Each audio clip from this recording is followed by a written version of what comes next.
Novamente, próximos 30 minutos eu vou falar aqui um pouco sobre colaboração, como a colaboração impulsiona a inovação. Todo mundo sabe que Red Hat é uma empresa de open source, então, obviamente, colaboração vem do nosso cerne e a forma como a gente desenvolve, né? É muito parecido com uma empresa de software tradicional, né? A gente tem softwares empresariais, a única diferença é que a forma como a gente desenvolve vem de colaboração de outras empresas, de outros grupos, enfim.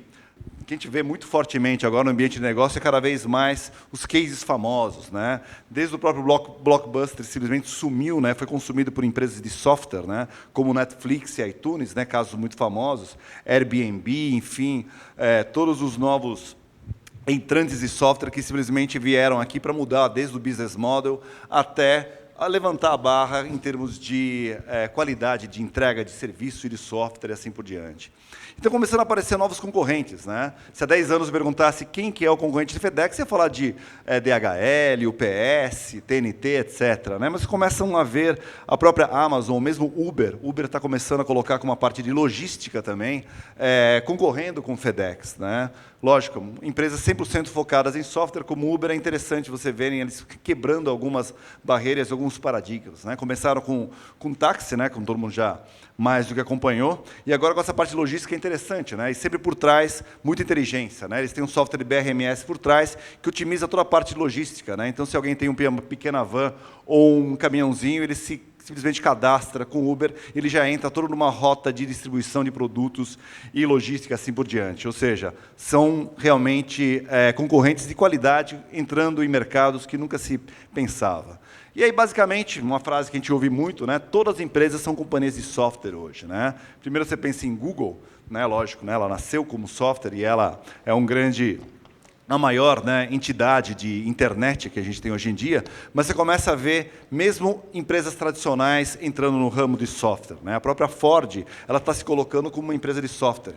Ela acabou de lançar, por exemplo, uma plataforma open source, né, que é o Sync App Link, que você simplesmente cria interação de softwares baseados em mobile com o carro deles. O que eles querem com isso? Criar diferenciais competitivos, ser diferentes dos concorrentes e conseguir vender mais no final do dia, como todo mundo, né? Mesmo as empresas bancárias, né, que são super tradicionais aí no mercado, sempre muito galgadas em TI, estão começando a focar em clientes finais e colocando mais canais e opções, né? Aplicativo mobile, hoje em dia, é primordial para um banco ter algum diferencial.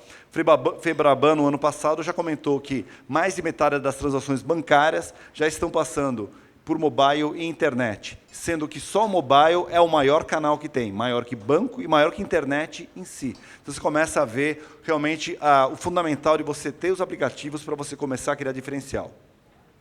E aqui uma outra estatística interessante, né? A média de vida das empresas, dos Standard Poor's 500. Né? Então, você vê aqui, nos anos 60, as empresas duravam muitos anos, e cada vez menos. Você vê aqui uma senoide, onde agora, depois do ano 2015, cada vez mais você vê empresas durando menos de 20 anos. Por quê? Transformação é constante, se você não acompanhar a transformação, você morre. Simplesmente como isso. E como você acompanha essa transformação, você tendo toda uma estrutura elástica e capacidade para reagir a isso. TI, como na apresentação anterior você falou, é um parceiro de negócio. Você não mais usa TI para suportar o teu negócio, até otimizar o teu negócio, mas sim para você sustentar o teu negócio, você criar os diferenciais. Ninguém sobrevive hoje em dia sem ser TI. Você deixa ele ser relevante e ou você vai ser atropelado pelos teus concorrentes ou você vai ser comprado por algum concorrente. E aí você começa a ver alguns eventos interessantes, né? De novo, para ficar bem ilustrado, né? Sem inovação, as empresas morrem, né? Linha fixa era muito pouco flexível, né? Você queria colocar um wait to call, tinha que pegar e mudar na central telefônica geral para você conseguir colocar um serviço na ponta. Você realmente não conseguia ter flexibilidade para atender as demandas atuais. Mas como era monopólio, era muito fácil, né? Tower Records vendendo CDs, né? E a própria guia, né? Eu coloquei esse slide que eu achei bem interessante, né? O guia, né? Que tinha um grande apelo e uma grande venda dos livros, né? Quem é um pouco mais velho que nem eu aqui, todo mundo tinha um guia de ruas no teu porta-luvas. Era imprescindível você ter. Né? Hoje em dia, acho que ninguém tem, espero. Enfim, aqui aparece um telefone móvel, né? E mostrando como a flexibilidade aumentou, né?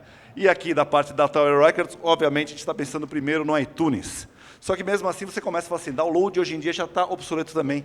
E a nova fase Aqui, obviamente, o próprio telefone celular, estou falando de voz, começou a ser suplantado por aplicativos como WhatsApp, Skype, Google Talks e assim por diante. As próprias empresas telefônicas começaram, a minha imaginação, né? As próprias empresas telefônicas começaram a ficar suplantadas e não conseguindo colocar serviços para acompanhar essas demandas. Efetivamente, você precisa estar começando a se renovar. E se você começar a inventar alguns protocolos proprietários, que nem as próprias empresas de telefonia tentaram, SMS, MMS, etc., não pegou, era muito caro.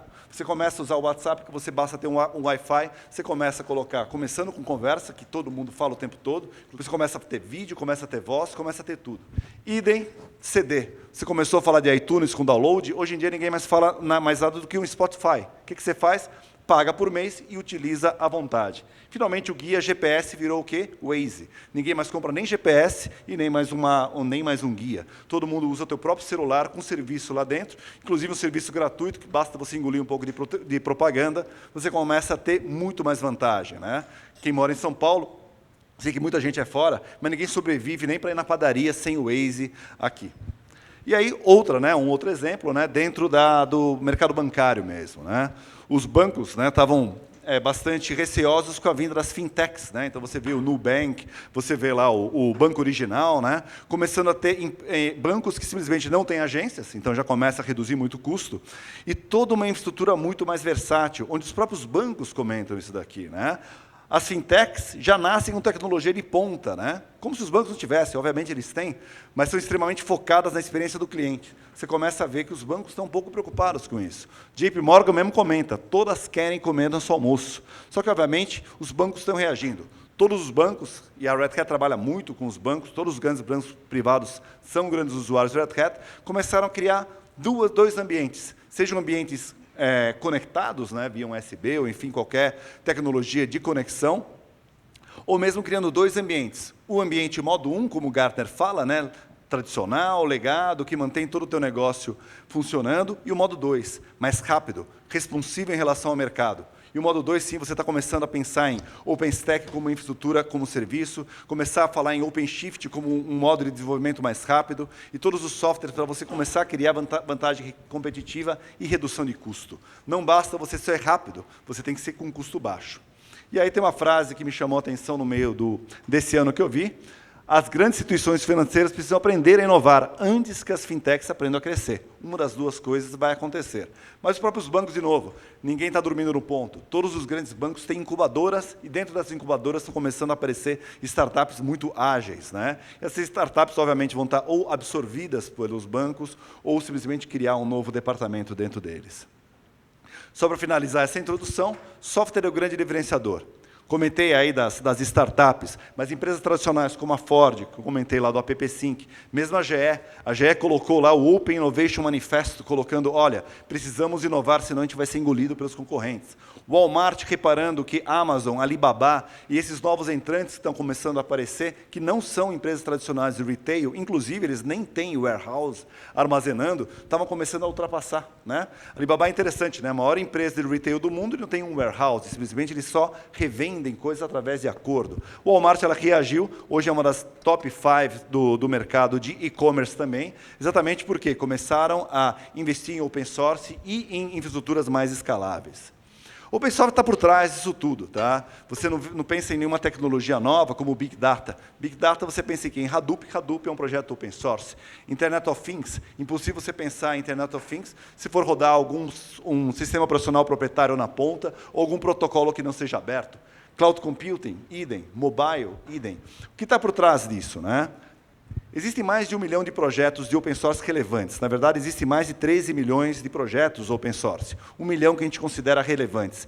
Desses projetos saem aplicativos ou produtos com nível empresarial, né? Esses produtos que estão fazendo a inovação e a transformação digital ocorrerem. É através deles que você começa a ter flexibilidade e, principalmente, não ter o lock-in. O que está tão por trás de open source? Inovação acelerada. Não é mais uma empresa que decide que features tem que ser colocado num produto que para vender mais. O open source é o contrário, ele verifica que o mercado está trabalhando num determinado projeto, o que está mais sendo adotado, ou protocolo, ou padrão que está sendo adotado, e é isso que vai ser incorporado no produto. É o mercado que define o roadmap, e não a empresa que define o roadmap. E mais do que isso, não tem lock-in. Nós somos brasileiros aqui, a gente já viu, desde a reserva de mercado, uma explosão em mainframes, uma explosão na época do client-server de fornecedores proprietários. Todo mundo está cansado em pagar um premium price por software e hardware. A gente quer ter a liberdade. Se você quiser pagar mais caro por qualquer plataforma, fique à vontade, mas, obviamente, você tem que fazer isso com consciência. Não necessariamente uma plataforma proprietária e cara é a pior, mas tem que ser feito isso com consciência, sabendo qual que vale a pena você investir ou não. E a tendência, o que é? São soluções open source, exatamente pelo detalhe aí de não ter o lock-in e você poder sair desse ambiente de uma hora para o outro, fora padrões abertos, né? Ninguém mais está pensando em padrões proprietários. E aí, só para diferenciar um pouco, o open source, projetos open source, né, que são desse 1 milhão de projetos, para o open source empresarial. Esse é um ponto importante. Tá? Empresas como Red Hat, elas trabalham o que a gente chama de projetos empresariais. Da mesma forma como grandes fornecedores de software, seja Microsoft, Oracle, IBM, enfim, esse versionamento, essa versão é uma versão que ela é passada por engenharia de qualidade. Existem versões e releases extremamente rígidas. A gente dá suporte exatamente para o modelo empresarial. Mas isso não impede de a gente ter uma opção totalmente livre, que é a versão comunidade, ou como a gente chama, a versão upstream. Os nossos engenheiros trabalham aqui. É como se fosse uma versão beta do nosso software. Nessa versão beta, você tem todas as features mais novas, mas não é um software estável. Não é homologado e testado em outros fabricantes. Esse sim, que é a versão Enterprise, que a gente vende a subscrição, enfim, que dá o suporte, e existe o carimbo. Né? E o carimbo, né, de outros fabricantes não é simplesmente, olha, testei o meu OpenStack, por exemplo, com Cisco. É mais do que isso. Se der algum problema no componente neutro, né, que fala com a parte de rede, a gente descobre que é um driver da Cisco, nós vamos entrar em contato com a engenharia da Cisco, a Cisco vai fornecer um driver novo, e o nosso cliente vai ter um driver novo, suportado, rapidamente no seu ambiente para estar suportando. Isso, obviamente, esse ecossistema de parceiros suportando um software certificado, você não tem na versão upstream e muito menos no projeto open source. Mas a fonte é o projeto open source. Só que recomendamos para um ambiente de produção, ali.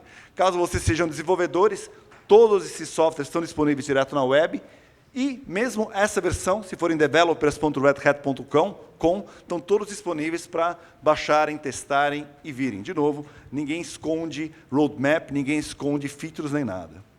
Qual que é o ponto principal? É você ir mais rápido, da ideia para a execução. Todo o ponto é esse. E existem ferramentas para você conseguir pegar e chegar nisso. De novo, e você quer alavancar a competitividade e você quer continuar relevante no mercado. Para isso, né, você tem que tomar cuidado com o teu legado. Né? A capacidade de inovação do legado é limitado. E a demanda é muito, muito grande. Se você demorar muito para lançar um certo serviço no ar, então o concorrente vai lançar antes e você deixa de ser relevante e perde negócio. Esse é um slide do Gartner também. Tá? O Gartner chama isso da lacuna de inovação de TI. E como você consegue preencher essa lacuna? Através de Cloud Computing. Cloud Computing é a plataforma da era digital. Para você preencher essa lacuna, você tem 3 pontos principais. Aumentar a eficiência de TI. E aí você tem a infraestrutura como serviço, onde o OpenStack vem se destacando como um padrão de fato. PaaS, né, plataforma como serviço, para você conseguir desenvolver mais rápido. Aumentar a produtividade no desenvolvimento, aí você tem um negócio chamado XPaaS, que, na verdade, é um Container Management Platform. Você consegue gerenciar os teus containers para uma forma a ser mais escalável. Vou falar um pouco mais para frente. E teve um anúncio da Liferay, aí sexta-feira passada, muito propício, inclusive, para a apresentação de hoje. Já estou colocando sobre isso também. E, finalmente, ter agilidade para o negócio. Você, de novo, escutar o teu cliente. Você pensar no ecossistema de parceiros para você ter, primeiro, interligação dos teus parceiros através de API Management, de novo, um componente muito importante, e você conseguir ter aplicativos em mobile. Fala-se muito de mobile first, né? Quer dizer, primeiro você desenvolver um aplicativo para mobile, mas hoje em dia já ouvi falar de mobile only.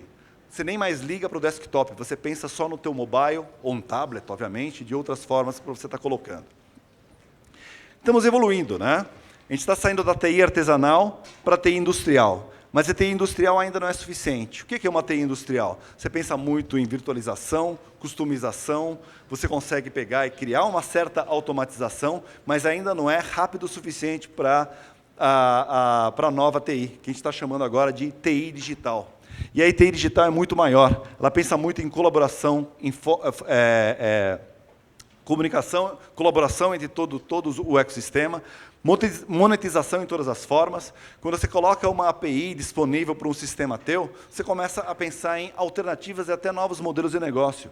Por que não começar a cobrar um determinado uso de um sistema de você através dessa API? Só que você tem que conseguir medir essa API. Aí vem a parte de API Management. Tá? Finalmente, o caminho da transformação digital é inegável e é impossível você voltar atrás. Você tem que pensar nesses quatro pontos. A infraestrutura, então uma infraestrutura nova, baseada em nuvem, obviamente. Nuvem, estou pensando não somente nuvem pública, mas nuvem privada, onde ela provê principalmente medições, escalabilidade e automação. A parte de operações trabalhando junto com o desenvolvimento. Aí sim a gente está pensando numa abordagem DevOps, onde business está fazendo pedidos para o desenvolvedor, que tem que agir rápido, e operações que tem que conseguir suportar isso da forma mais eficiente. E, finalmente, aplicações que criam essa vantagem competitiva que tanto estamos falando. Né? Então, basicamente, você está criando uma TI racionalizada e automatizada, e aí você está pensando que provisionamento automático, né? De novo, automação dessa toda a parte de infraestrutura. Você está falando muito sobre elasticidade, né? E elasticidade não pode ser manual, ela tem que ser automática. Né? Você tem mais demanda em um determinado ponto, ele vai ter que pegar e reagir coerentemente. Foi-se o tempo que você tinha 100 usuários, você sabe que daqui a 6 meses vai ter 110. E aí você vai colocar um pouco mais de CPU e memória ou mais um servidor. O mundo atual ele exige o seguinte, você coloca um aplicativo no ar, tem 1.000 usuários, de repente você tem 100.000 usuários. Como é que você consegue pegar atender de 1.000 para 100.000 usuários? Você vai continuar utilizando a tua estrutura de máquina virtual? Não. Ela é muito onerosa e muito lenta. Por que onerosa? Porque as máquinas virtuais são normalmente feitas, o aplicativo na máquina virtual, ela veio de um legado de máquinas físicas. Pegou uma máquina física, fez um P2V, você entrou na máquina virtual. Ótimo, você conseguiu consolidar servidores e foi uma solução excelente até alguns anos atrás. Hoje em dia você tem que dar um passo mais para frente, que é um aplicativo desenvolvido em microserviços, ou seja, em pequenos pedaços, onde ele reage rapidamente. Se você precisa ter uma demanda de 1.000 para 100.000, ele precisa ver onde que está o gargalo do teu sistema e escalar aquele pedacinho, né, que se chama microserviços. E para você escalar isso rapidamente, você tem que usar o que a gente chama de containers, né, que é um lugar muito propício para você colocar os microserviços, e conseguir pegar e fazer o que a gente chama de burst de nuvem. Ou seja, teu data center lotou, não dá mais conta, você tem que conseguir pegar e fazer um transbordo numa nuvem pública ou em outro data center parceiro. Né? De novo, isso tudo fala sobre agilidade. Desenvolver rápido para você ter essas vantagens competitivas. E, finalmente, ser do tipo utility. Você conseguir ter métricas e conseguir ter custo. Espera aí, se essa minha nuvem pública está muito cara, vou começar a trocar a minha nuvem pública por uma outra. Poxa, todas as nuvens públicas estão caras, será que vale a pena colocar em on-premise? Talvez sim, talvez não. Você precisa ter essas métricas. Métricas são imprescindíveis e cada vez mais as ferramentas têm que fornecer esse tipo de métrica para você tomar essas decisões e até tomar algumas decisões automáticas pela própria ferramenta. Aí vem uma outra camada de software chamado Cloud Management Platform, que faz esse tipo de métrica para você conseguir pegar e trilhar a melhor decisão que você está colocando. Vamos lá. Estou falando aí da TI tradicional. Negócios têm uma ideia nova para criar um diferencial competitivo. Pede para o pessoal de desenvolvimento, o pessoal desenvolve, depois passa para operações, se vira. Se der algum problema, operações vai ficar patinando até descobrir onde está o erro. Quando, finalmente, depois de muito tempo, descobre que o erro estava na aplicação mesmo. E aí volta para desenvolvimento. E esse é um problema sério. Primeiro, a velocidade é muito lenta. Normalmente, né, foi feito um estudo, né, obviamente, entre o ambiente, e em TI tradicional você tem aí um desenvolvimento a cada 6 meses. Na verdade, eu vi um estudo mais recente, a média que eu vi são 7 deliveries por ano numa quantidade grande de empresas. Tá? Então, 7 entregas por ano, longe do que a gente está pensando numa abordagem como DevOps. Então, como é que é desenvolvido tradicionalmente? As equipes são em silo. Normalmente, o cara está desenvolvendo aqui, faz todo o desenvolvimento, quando, de repente, ele precisa ter um lugar para a persistência dos dados. Aí ele fala com o cara do banco de dados, eu vou precisar ter essas características e faz uma encomenda para eles, para estar colocando. Aí o pessoal de banco de dados, olha só, mais um probleminha aqui, desculpa. Aí o pessoal de banco de dados precisa ter uma infraestrutura de rede que consiga comportar. O pessoal da infraestrutura de rede é acionado para estar colocando isso daí. Qual que é a ideia aqui? Você conseguir ser isso mais rápido e todo mundo trabalhar de uma forma mais unificada. No final, você acaba tendo um desenvolvimento monolítico e operações que ficam com toda a bronca. Como eles conseguem implementar, como atualizar e como efetivamente monitorar isso daí. Fora o grande conflito que você tem entre desenvolvimento e operações. Desenvolvimento sempre quer a linguagem mais recente, o framework mais recente, tudo que é de novo para você conseguir colocar uma ideia mais rápida no ar. E hoje em dia estão aparecendo linguagens novas. E operações é o lado oposto. Ele quer o que é mais estável, o que é mais seguro, o que não vai dar dor de cabeça. Como você consegue colocar as duas coisas? Você pode padronizar tudo. Eu vou usar só Java e pronto, não vai usar mais nenhuma linguagem, porque aí eu tenho tranquilidade, eu tenho tudo homologado aqui em Java. O pessoal de operações fala assim, olha, tem um monte de tecnologias novas aí baseadas em JavaScript, Node.js, Angular, etc., que me dão muito mais flexibilidade. Eu quero usar Python, quero usar PHP, quero usar Ruby. Como é que eu faço? Não, você só pode usar Java. Legal, o que vai acontecer? O cara não vai conseguir desenvolver rápido, vai deixar de ser relevante, a empresa vai quebrar. A gente precisa atender os dois lados. Tem que ser estável e tem que ser rápido. E aí que vem a abordagem de DevOps, exatamente você integrar o pessoal de desenvolvimento, junto com o pessoal de operações, para você conseguir fazê-los trabalhar em equipe. E aí sim você consegue ter uma velocidade maior. E um ponto importante que DevOps prega é a ideia de microserviços. Você não mais desenvolver um ambiente totalmente monolítico, que fica muito custoso para você conseguir escalar. Por que custoso? Então, você imagina você ter uma aplicação desenvolvida dessa forma e você precisa instanciar 1000 vezes mais. Você vai colocar 1000 máquinas virtuais no ar, vai onerar um monte de CPU e memória e vai demorar um tempão para colocar as máquinas virtuais no ar. Se você consegue colocar isso dentro de containers, são milissegundos cada container que entra no ar, rapidamente você consegue escalar ou fazer o deprovisionamento e conseguir liberar as máquinas para outras coisas, tudo de uma forma mais automática. E você não onera mais tanto CPU e memória. É aí que vem a ideia de containers, que você efetivamente consegue alavancar os microserviços. Então, a aplicação desenvolvida em pequenos pedaços, você consegue pegar e colocá-los em qualquer lugar, seja uma máquina física, uma máquina virtual, uma nuvem privada ou uma nuvem pública. É a famosa o famoso sonho do transbordo. Meu data center não dá mais conta, eu simplesmente vou fazer o transbordo da minha aplicação para lá. Não estou falando em mover minha aplicação para lá, só o transbordo, só o que está precisando de mais recursos. Não estou pegando e dividindo o meu data center em fatias, pegando um pedaço colocando lá, um outro pedaço colocando lá. E sim um passo a mais. Você pegar e ter uma aplicação que ela consegue pegar e utilizar todos os recursos que você tem. E aí sim que entra uma arquitetura baseada em microserviços. No nosso caso, a gente tem uma solução chamada OpenShift, que suporta todos os nossos componentes de middleware para você conseguir pegar e desenvolver isso de uma forma bastante rápida e eficiente. O OpenShift é mais do que PaaS, ele não é simplesmente um Platform as a Service, ele é um Container Management Platform. Qual é a diferença? O PaaS, basicamente, permite você ter esse ambiente de Dev e Ops em sincronismo. O pessoal de operações consegue homologar cada um dos componentes que você quer utilizar e criar o que a gente chama de Docker Image, ou seja, você tem pequenas imagens ou profiles do que você pode utilizar. Então, se um determinado desenvolvedor está utilizando, quer usar Python, fala para operações pega e fala assim, legal, homologuei Python tem um Docker Image para estar utilizando. Ele passa mais um tempo, está lá utilizando, vai rodar lá em homologação, não funciona. Porque não funciona, ele está usando agora um framework chamado JUnicorn, que não tinha disponível em produção e homologação. De novo, operações têm que ter controle disso. Como é que é feito, então, numa solução de PaaS? Você vai pegar e homologar o JUnicorn também. Legal, você tem uma camada agora com Python e JUnicorn. Quando o desenvolvedor vai precisar de um ambiente de desenvolvimento, rapidamente, coisas em minutos mesmo, você pega aquela imagem Docker, cria um ambiente para desenvolver, sai desenvolvendo com tudo que está homologado para produção. Você vai colocar em homologação, Quality Assurance e teste, você usa o mesmo Docker Image e vai provisionando e vai fazendo os testes, até você fazer a elevação da aplicação para finalmente colocar em produção. E quando chega em produção, aí entra a parte de Management Platform. Ele começa a cuidar do auto-scaling. Cada microserviço ele é monitorado e verificado. Se ele for o gargalo do sistema, ele simplesmente é instanciado mais vezes para atender uma demanda maior. Aí que é a beleza que está de você ter um ambiente como um OpenShift. Isso daqui é a arquitetura dele, como aqui é a pauta de business, eu não vou entrar em detalhes, mas é legal para comentar um anúncio que foi feito sexta-feira, que eu cheguei até a comentar rapidamente, né?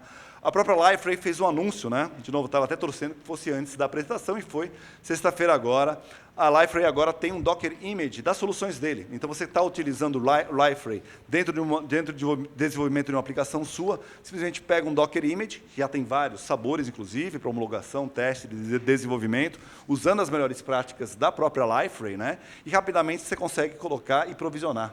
O provisionamento começa a ser em minutos, em vez de horas ou dias, né? Então, você consegue fazer single multi-nodes em poucos minutos. Grande vantagem.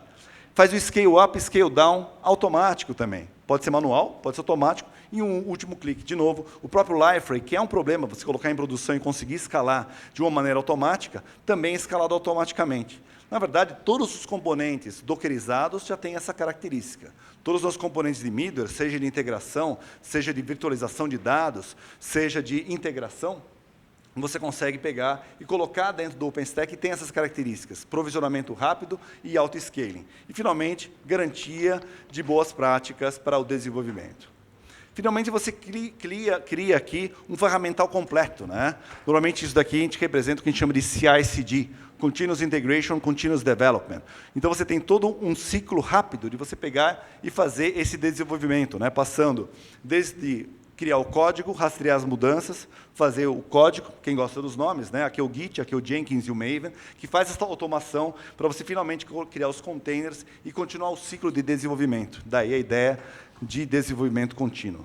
E aí, finalmente, a gente tem, usando lá o mesmo desenho, um novo approach de desenvolvimento, para você conseguir pegar e desenvolver mais rápido. Equipes multidisciplinares. Você não mais encomenda para o pessoal de banco de dados que se precisa. O pessoal de banco de dados participa com as equipes na hora de desenvolvimento. Idem o pessoal de redes, idem o pessoal de segurança e assim por diante. Essa parte da filosofia de DevOps é importantíssima. E, finalmente, você desenvolve em microserviços, em pequenos componentes que conseguem ser escaláveis. E a melhor parte, né? A integração, entrega contínua, passa para a produção, e isso tudo é retroalimentado através dos containers, plataformas, para todo mundo trabalhar junto. Essa é a abordagem de DevOps. Fica muito mais rico e mais colaborativo para você conseguir colocar. Qual é o resultado? Velocidade sem precedentes. Tá? Isso daí foi feito um estudo aqui na State of DevOps Reports pela própria Puppet Labs, tá? Desse ano mesmo, né? Analisaram um monte de empresas e viram que a média das empresas tradicionais são aqueles 7 deliveries por ano que eu estava comentando. Daí que eu peguei esse número 7.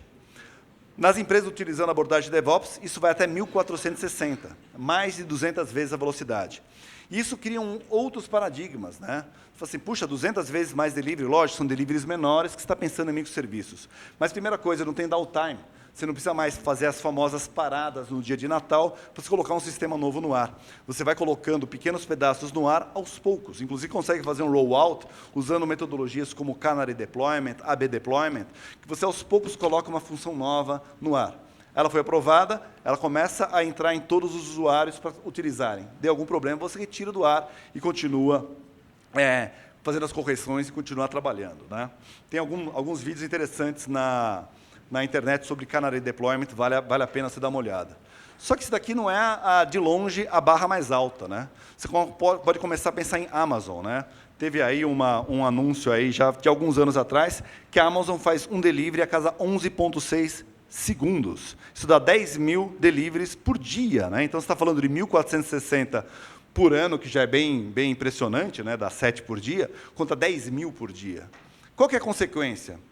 Não me importa, a Amazon é a Amazon. Pois é, mas algumas empresas como a Amazon estão começando a surgir, aí tem alguns pontos que a gente tem que se preocupar. Primeiro, uma própria Amazon, Google, etc., ela pode virar teu concorrente, se ela de repente quiser. Né? Vídeo Uber, vídeo Airbnb, Alibaba e assim por diante. Então, não vamos subestimar primeiro essas empresas, que elas podem virar essa concorrente. Segundo ponto, facilita a entrada de novos concorrentes. Não precisa mais comprar uma empresa e criar uma estrutura de um ERP caríssimo para você criar uma empresa. Você pode usar uma estrutura tipo Amazon, que fornece rapidamente uma plataforma para você colocar um serviço novo no ar. Pô, mas isso não me atinge. Ainda assim, você tem que tomar cuidado. Lembrando que você começa a levantar a barra com aplicativos como Uber, Waze, etc., onde os teus clientes estão usando esse tipo de aplicativo e começa a comparar. Falei, poxa vida, esses caras estão muito atrás do que eu estou vendo no mercado. E, finalmente, se nada disso ainda tocar, ainda tem um quarto ponto, que é o teu pessoal interno, o famoso Shadow IT. O pessoal vai lá e fala assim, pô, preciso de uma máquina virtual para criar um novo serviço, senão aqui, de novo, eu vou morrer. Assim, legal, eu tenho um SLA super rápido, daqui a 2 dias você já vai ter a máquina virtual, você vai poder colocar. Fala assim, cara, 2 dias é muito. Pega o meu cartão de crédito, pego, compro da Amazon e pronto, já tem um ambiente para estar colocando no ar. Seja Amazon, Azure, Google, qualquer uma delas. Enfim, tem que se importar, sim, com esse novo tipo de infraestrutura. Tá? Eles podem ser seus concorrentes ou facilitam a entrada de novos concorrentes, ou, no mínimo, facilitam o Shadow IT. E aí, componentes como um Management Platform, que você começa a controlar o uso de TI e permitindo o uso mesmo de clouds públicas, é imprescindível para se colocar. Só para finalizar, então, transformação digital está realmente mudando muitos paradigmas. Né? Antigamente, a gente trabalhava muito em cascata, que tinha aquelas famosas paradas, né? Foi legal, temos Natal. Natal é um ótimo dia para colocar uma produção nova no ar. Vou fazer um backup até meia-noite. Da meia-noite até as 4 da manhã eu coloco no ar. Se der um problema às 4 da manhã, eu já volto o backup. Até 7 da manhã já volta no ar. Beleza, próximo Natal eu posso fazer a próxima implementação. Hoje em dia não dá mais para a gente fazer desse tipo. E, por incrível que pareça, eu sei que vocês sabem, muita gente ainda trabalha dessa forma. Né? A parte de AB deployment, etc., ainda é muito comum. E aí vem approaches novos, né? Desenvolvimento ágil, Scrum, etc., etc., começando a aparecer, e cada vez mais camadas. Mas a gente quer elevar a barra mais ainda, de novo, porque os concorrentes estão lá. E aí sim você começa a entrar com abordagens muito mais novas, né? Como DevOps, microserviços, API Management, Mobile, fazendo toda a integração com o teu back-end, e, finalmente, utilizar containers para você conseguir fazer o transbordo e a utilização pura e total, tanto o teu ambiente legado, como na tua nuvem privada, automatizada, como a nuvem pública, que permite essa flexibilidade. 33 minutos, me deram 35, cheguei na hora. Muito obrigado, pessoal. Temos um intervalo agora.